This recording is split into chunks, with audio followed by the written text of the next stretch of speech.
former Labour Health Minister, Lord Norman Warner. Good morning, Norman. Good morning to you. This is deeply concerning, isn't it? Now, we're saying 835,000 appointments cancelled or postponed since December, which in itself is breathtaking. But many inside the NHS are saying this actually masks the true figure, that this is just the tip of the iceberg. These frontline medical workers going on strike constantly. Another one later in this week. It's a catastrophe, isn't it?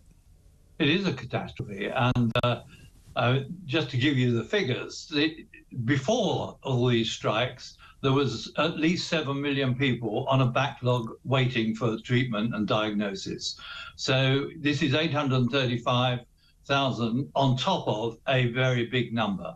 So we're somewhere around about 7.5 million people on the NHS waiting list for. And we don't know whether some of those have died or not died or still alive, still need treatment, what they've done. So it's a total mess. It is. Now, many would say that certainly the nurses had a fair claim. They had a right to a pay rise.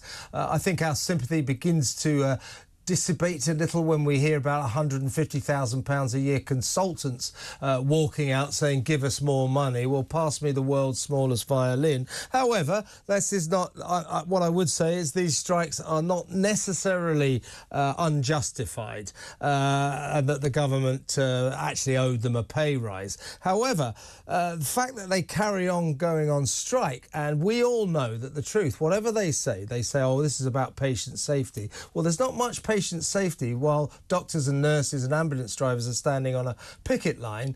People die because of these strikes. Do we need a new approach to them? Do we need to possibly add frontline medical workers to police officers, prison officers and the armed forces as professions that aren't allowed to go on strike?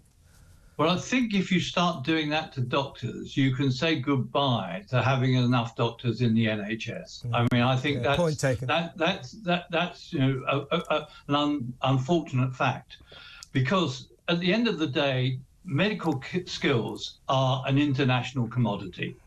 If you don't do enough to employ your doctors here and pay them a decent wage, you're competing in an international market for them, and they can go somewhere else. So we have to just face up to that reality. I've been around the NHS a long time. Every so often, every 10 to 15 years, there's what I call a pivotal moment with the medical profession. And the BMA are, in fact, making this one of those pivotal moments. They simply don't trust government to treat them fairly in terms of pay and conditions of service. And what we're seeing here is the BMA, unprecedented in my time as a minister, saying we're in this for the long haul. I've never heard the medical profession say that. So we've got a situation where relationships and trust between the government and the medical profession have totally broken down. And I can't see any way really getting a lasting peace without a major overhaul of that relationship. Oh, I would agree with that, definitely. But there is also this other element where, where the nurses, the Royal College of Nurses assuring us, every nurse in the country four square behind these industrial actions. We're going to carry on going on strike. The BMA, all the doctors are four square behind us and they will go on strike forever until we get the deal that we require. And then with the Royal College of Nurses, they get a vote, and guess what? The majority of them want to go back to work. So are the unions misrepresenting the way that nurses and doctors feel? Yes, they wanted a pay rise, but they do actually care about their patients, and they're very uncomfortable about the prospect of constantly walking out because people die because of these strikes. Well, that's true, and I think the nurses overdosed on their demands.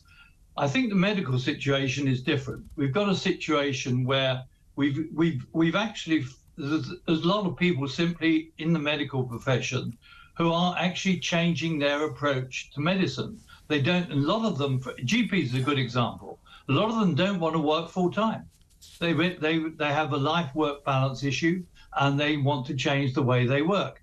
Now, the government has actually done something which has actually made this worse by simply not increasing the volume of doctors being trained in the country. So we've got a situation where the doctors are in a situation where there's a shortage of supply, which can't be fixed very quickly. So what we've got is a mess, which somehow or another, we've got to get both sides sitting down and having a look at the contracts and the contracts with the NHS has with doctors. Yeah, work out some kind of deal that is long-lasting, so we don't have to carry on having these. Absolutely. Lord David Warner, thank you very much. Norman Warner, sorry.